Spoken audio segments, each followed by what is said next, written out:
Trust, I've learned, works a lot like the seawalls we build down here in Naples.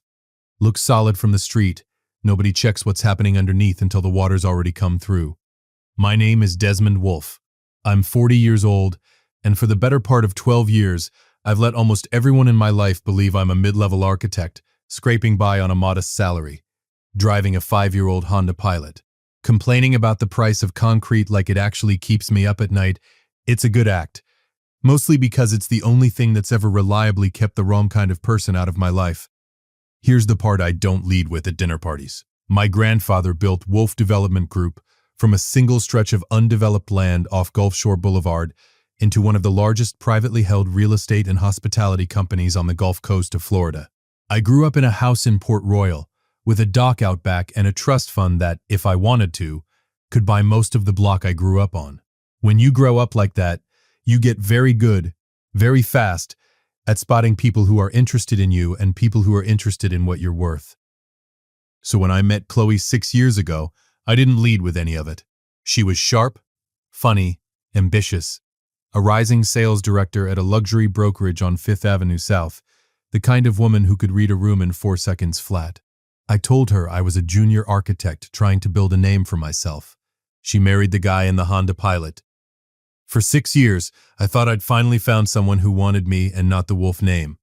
I still remember the exact afternoon I let myself believe it. 8 months into dating, we sat on a bench near the Naples Pier, splitting a paper basket of fries, and I told her, carefully, testing the water, that architecture paid less than people assumed, that some months ran tight. She just shrugged and licked salt off her thumb. "Desmond, I didn't fall for your bank account," she said. "I fell for the way you get excited about a building nobody else even bothers to look up at." I remember thinking, right there with the grease on my fingers and the Gulf breeze coming in, that I'd finally found someone who saw past the version of myself I'd built specifically to keep people out. I proposed on that same pier 14 months later. She said yes before I even finished the sentence. I didn't know it yet, but I was about to find out exactly how wrong a man can be about the woman sleeping next to him. It was a Thursday evening, early March, a little after 7. The house was quiet except for the low hum of the refrigerator and the shower running upstairs. Chloe had come home 20 minutes earlier, plugged her phone into the charger on the kitchen counter, the way she did every evening without fail, and gone straight upstairs to wash off the day. I was in the kitchen wiping down the counter, our black lab, Scout, asleep across my feet, enjoying about 4 minutes of peace before dinner.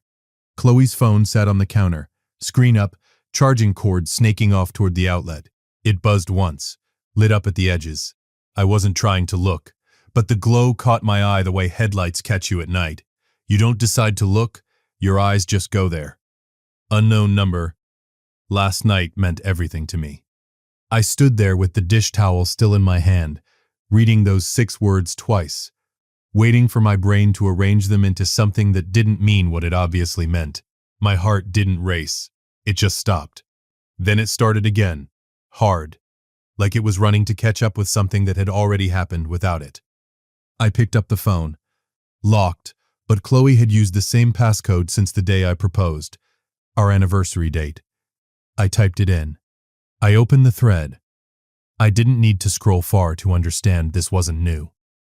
My thumbs moved before I fully decided to let them. Me, as Chloe. Come over. He's gone. I hit send. The regret landed about half a second later, cold, but the message was already delivered. I didn't wait around to see if he'd reply. I deleted the outgoing message, deleted the notification banner still sitting on the lock screen, and set the phone back exactly where I'd found it. Screen down, cord still plugged in, like nothing at all had happened on that counter. Whatever Julian said back, if he said anything back, Chloe was never going to see it. Neither was I, for that matter. I didn't need his reply. I already knew he'd come. Short version of what happened in my head over the next 11 minutes. Nothing useful. I just stood in my own kitchen, listening to the shower running, waiting to see what kind of man was about to walk through my front door. The doorbell rang at 7:14. I walked to the entryway. I didn't run. I didn't grab anything. I smoothed my shirt, unlocked the deadbolt, and pulled the door open expecting, I don't know what, a stranger. Somebody I could hate cleanly and simply. Instead, I found myself looking at a face I actually recognized. Julian Cross stood on my porch in a tailored charcoal overcoat, a leather portfolio tucked under one arm, a smile that didn't come anywhere near his eyes.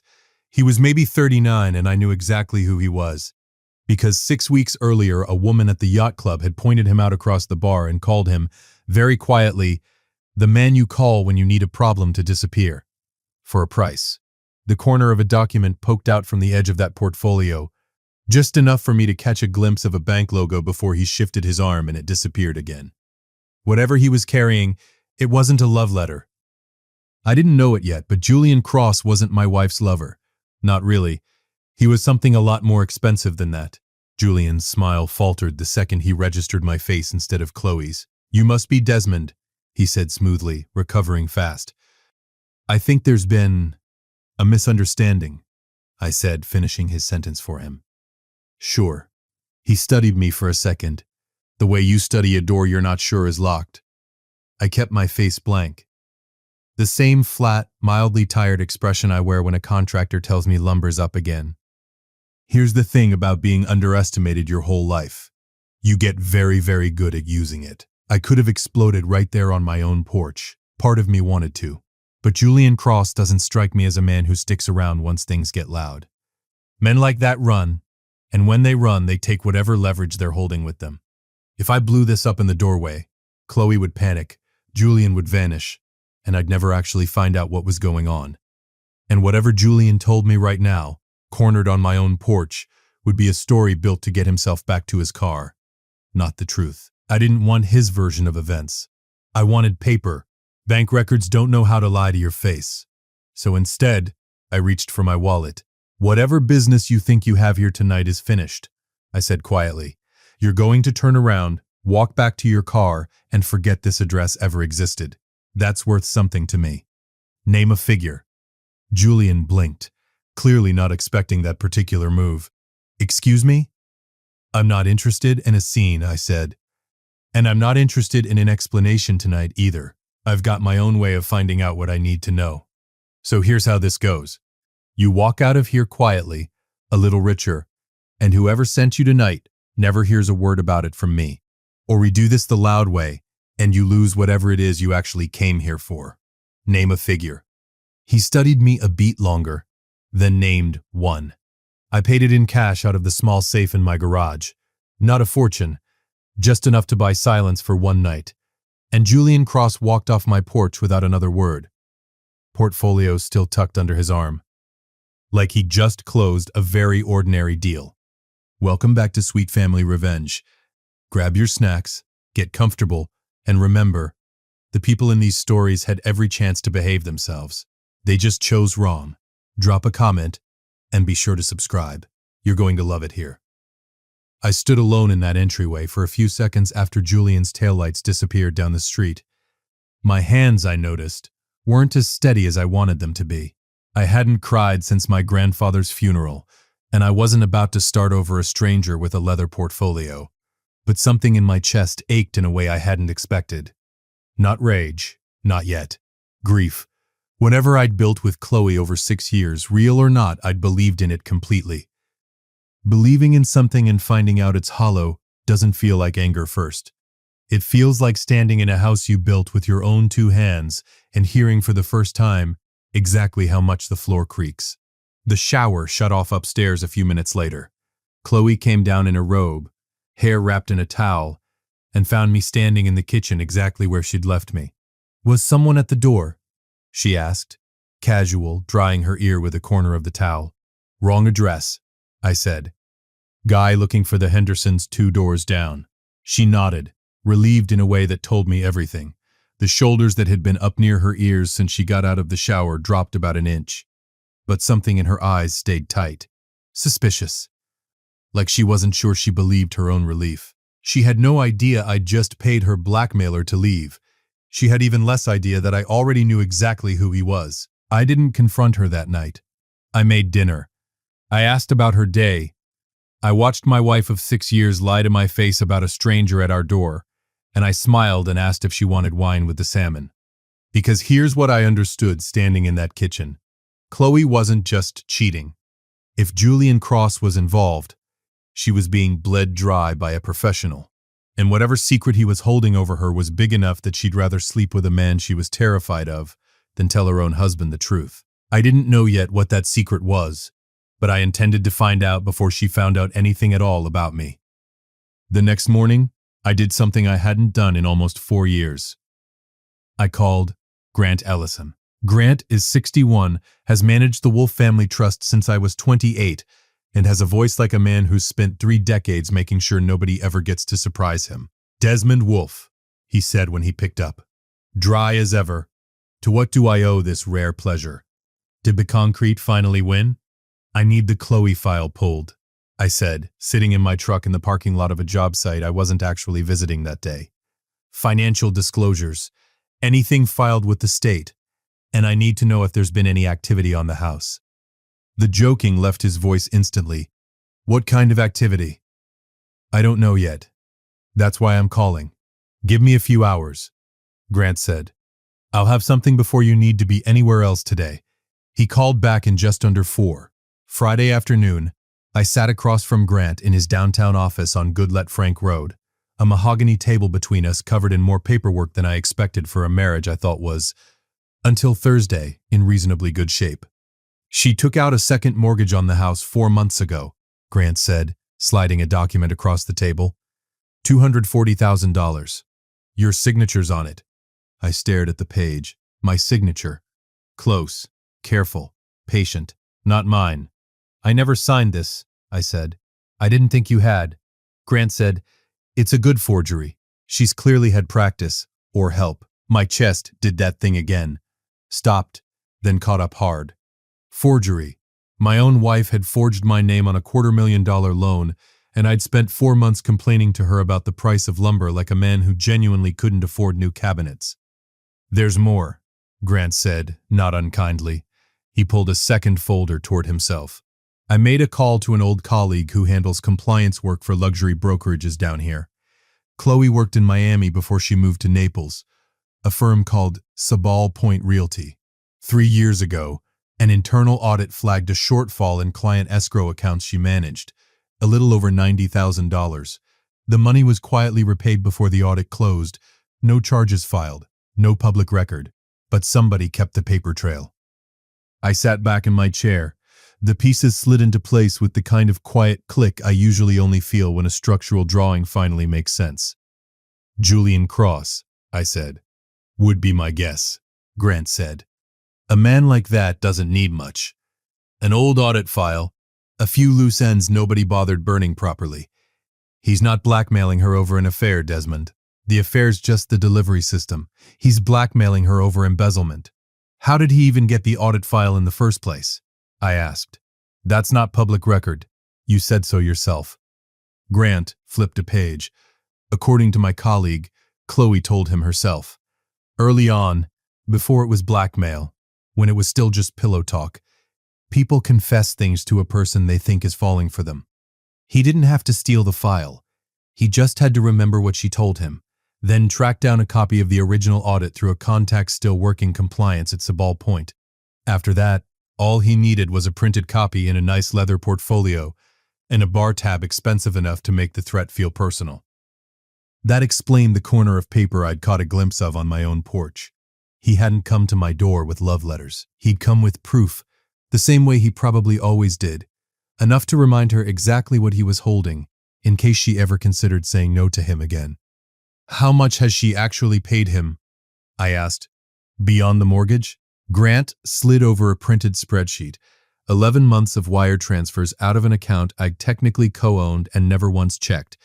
Because why would I, when my wife handled the household finances and I was supposedly the one bringing home the smaller paycheck? Total, just under $310,000, funneled to an LLC registered under the name Cross Harbor Consulting. She thinks she's protecting a career worth maybe $180,000 a year, Grant said. She has no idea she's stealing from a trust that clears more than that most weeks. I laughed. It wasn't a happy sound. She thinks she's bleeding a struggling architect dry to save herself. She's actually just handing away money that won't even show up as a rounding error on the quarterly statement. Grant folded his hands. So what do you want to do? I want to know what he wants next, I said. Because a man like Julian Cross doesn't stop at 300 grand. He's going to come back for more. I want to be ready when he does. I sat in my truck in Grant's parking lot for a long time after that. Longer than I told anyone, then or since. At some point, I stopped looking at the paperwork entirely and just stared at the dashboard, and for about 90 seconds, I let myself feel exactly how much it hurt. Not the money, it was never really about the money. But the fact that I'd spent 6 years telling myself Chloe was different, and she'd spent 6 years lying to me about something a great deal bigger than an affair. Then, I wiped my face, started the engine, and drove home to make dinner. Because the act required it, and because some part of me still wasn't ready to stop playing it. 2 days after that meeting with Grant, I called Ray Sutton, my old roommate from the University of Florida, and one of maybe 4 people who've known about the Wolf money since before Chloe ever existed in my life. Ray runs food and beverage for a resort out on Gulf Shore Boulevard, and he's the only friend I have who still calls me Wolf Boy as an insult, and somehow means it with love. We met for coffee at a place on 3rd Street South, the kind of spot where nobody blinks twice at a Honda Pilot parked next to a Bentley. You look like a man who found out something he didn't want to know, Ray said, sliding into the booth across from me. That obvious? You've got the same face you had the day your grandfather's will got read out loud in front of 40 relatives who all thought they deserved a piece of it. I told him. All of it. Julian, the forged mortgage, the escrow shortfall in Miami, the $2 million number now hanging over both our heads. Ray didn't say anything for a long moment. Then, you gonna forgive her? I don't know yet. You gonna ruin her? I turned my coffee cup a quarter turn on the table, watching the steam curl up off it. I'm going to make sure she never gets the chance to do this to somebody who actually can't afford it. Ray nodded slowly. That's not really an answer. No, I agreed. It's not. I didn't know it yet, but by the time I left that coffee shop, I'd already decided exactly how the next 6 weeks were going to go. I just wasn't ready to say it out loud. Not even to Ray. I kept the act going for the next 3 weeks. I complained about a client who was slow to pay. I forgot to renew a magazine subscription to save $15 a month, just to watch Chloe nod sympathetically like we were in this together. I watched her get thinner around the eyes, quieter at dinner, checking her phone with the particular jumpiness of someone waiting for a threat instead of a text. About 2 weeks in, Chloe suggested we go to Crescent Bay Grill, a seafood place on the water she'd always loved, the kind of splurge we hadn't done in months. Ever since I'd started tightening the budget. Watching her order the least expensive entree on the menu, out of a guilt she had no idea I understood completely, was its own strange kind of comedy. You've been quiet lately, she said, swirling her wine, not quite meeting my eyes. Everything okay at work? Clients slow to pay on the Estero project. I said, you know how it goes. I could, she started, then stopped herself. Never mind. You could what? Nothing. She set her glass down harder than she meant to. I've been thinking we should cut back on things, just for a little while. I almost laughed out loud. My wife, who had quietly wired $310,000 to a blackmailer over 11 months, was suggesting we cancel the lawn service to save $200 a month. Sure, I said instead. Whatever you think is smart. She reached across the table and took my hand, and for a second, just a second, I let myself feel the version of this dinner where none of it was true, where she was just tired from a long week, and I was just a guy worried about a slow-paying client, and neither one of us was carrying around a secret big enough to end a marriage. I didn't know it yet, but that would be the last dinner where any part of me still wanted to be wrong about her. I love you, she said quietly. I know things have been stressful. I just want you to know that. Yeah, I said. And the terrible part is, I think she meant it. I think a person can love you and steal from you in the very same season of their life and somehow not see the contradiction until somebody makes them look directly at it. On the last Sunday of March, Chloe came home from an open house looking like she hadn't slept in days. She sat across from me at the kitchen table and told me, in a voice that shook only slightly, that Julian was demanding a final payout, $2 million, or he was sending everything to her broker and to the Florida Real Estate Commission by the following Friday. $2 million, I repeated, keeping my voice appropriately stunned for a man supposedly worth a fraction of that. Chloe, we don't have anything close to that. Yeah, she said, and something in her face shifted then. Not guilt exactly. Something colder. Calculating. We don't. Which is why I've been thinking. I didn't know it yet, but my wife was about to hand me exactly the opening I'd been waiting 3 weeks for. I think we should separate, she said, quietly. Fast. I'll take half the house equity, we liquidate what we can from your business accounts, and I use my portion to make this go away before it destroys both of us. I sat very still. You want to divorce me, I said slowly, to pay off your blackmailer with my money. Our money, she corrected too quickly. And it's not, Desmond, it's the only way. If this comes out, I lose everything. My license, my reputation. Maybe worse. I looked at the woman across the table. Genuinely frightened, genuinely desperate, and still, even now, calculating exactly how much of a modest architect's assets she could extract on her way out the door. Short sentence, because that's all this moment deserved. I almost admired the nerve. Okay, I said quietly, if that's what you think is best. Her shoulders dropped with relief, the same relief I'd watched drop off her a month earlier when I told her the man at our door was looking for the Hendersons. She had absolutely no idea what she'd just agreed to walk into. Chloe filed the paperwork herself, quiet and efficient, the following week. On a Wednesday, a process server caught me at a job site with the papers 3 days later.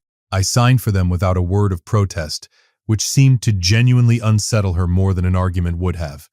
What Chloe didn't know was that the moment she filed, I called Grant, and Grant made 2 calls of his own. The first was to the trust's compliance team, formally triggering a clause buried on page 41 of our prenuptial agreement, one that voids asset division entirely in cases of proven marital fraud, forged signatures, or the dissipation of joint assets to satisfy an undisclosed debt. Chloe had, without realizing it, handed us every piece of evidence we needed the moment she forged that second mortgage. The second call was to a small merchant bank that happened to hold the primary business loan behind Cross Harbor Consulting. Julian Cross, it turned out, was leveraged to the hilt. A fixer's income looks a lot flashier than it actually is once you see the debt behind the watch and the overcoat.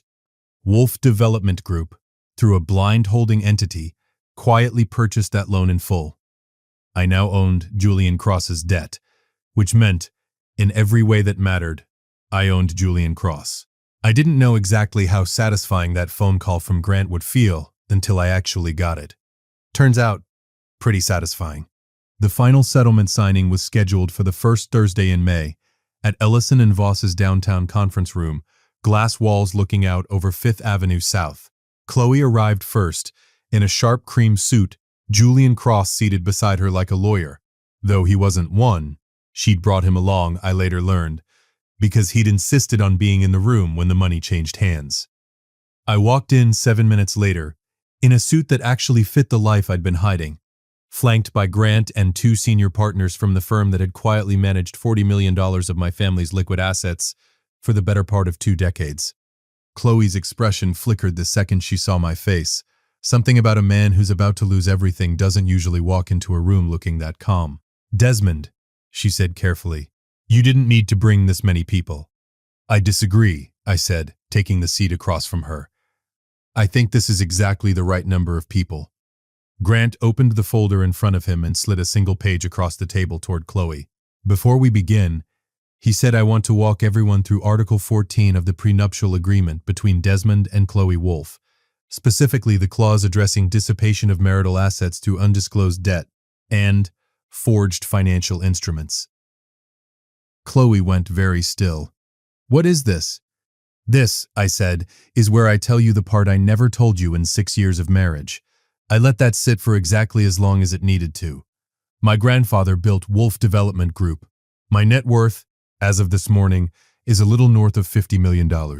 I've spent 12 years pretending to be a mid-level architect so people who only wanted my money would leave me alone before they ever got close enough to hurt me. Julian's face went the color of the tablecloth. Chloe's mouth opened, but nothing came out. "You're lying," she finally managed. "Ask Grant," I said. "He's been managing my trust since I was 28. Grant nodded once, calm as a man confirming a weather forecast. "You forged my signature on a second mortgage," I continued, keeping my voice level even as Chloe's face drained white. "You siphoned over $300,000 from accounts you thought belonged to a struggling architect to pay off a man blackmailing you over money you embezzled at Sabal Point Realty 3 years ago. Every piece of that triggers Article 14. You don't get half the house, Chloe. You don't get a settlement. You get nothing." "That's not, you can't."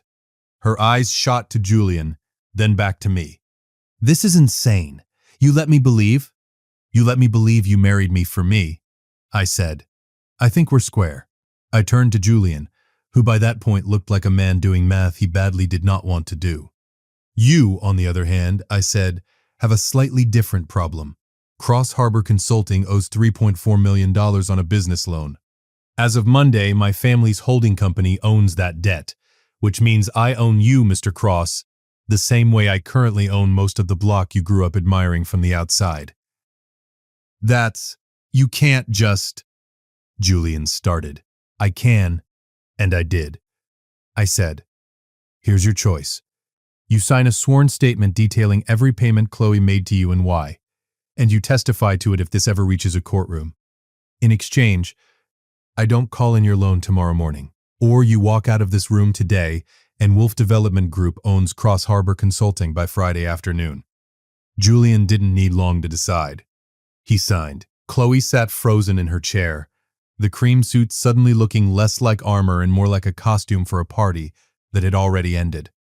"Desmond," she said quietly, voice cracking, "please, we can talk about this." I panicked. I made a mistake. "You made several," I said, standing.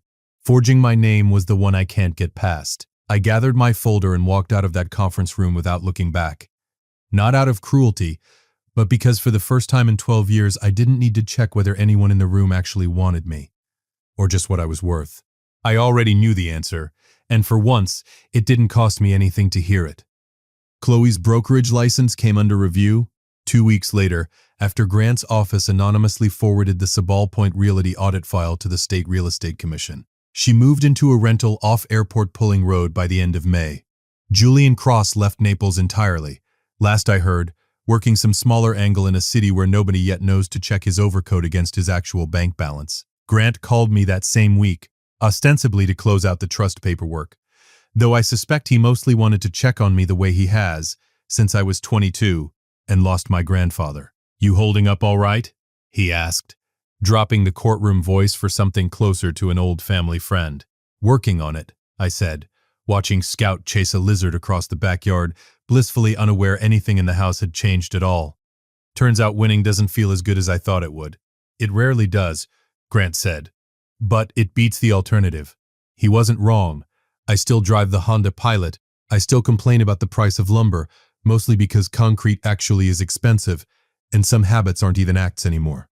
But these days, when someone gets close, I let a little more of the truth show earlier. Not all of it, just enough. Because I learned something standing in that conference room in May that I wish I'd understood back in March, back when a stranger's smile on my porch first told me my whole foundation had a crack in it nobody had bothered checking for. You don't actually find out who somebody married by asking them.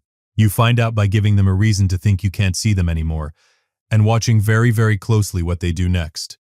If you liked this story, join our community by hitting that like button and subscribing for more family-centered accounts like this.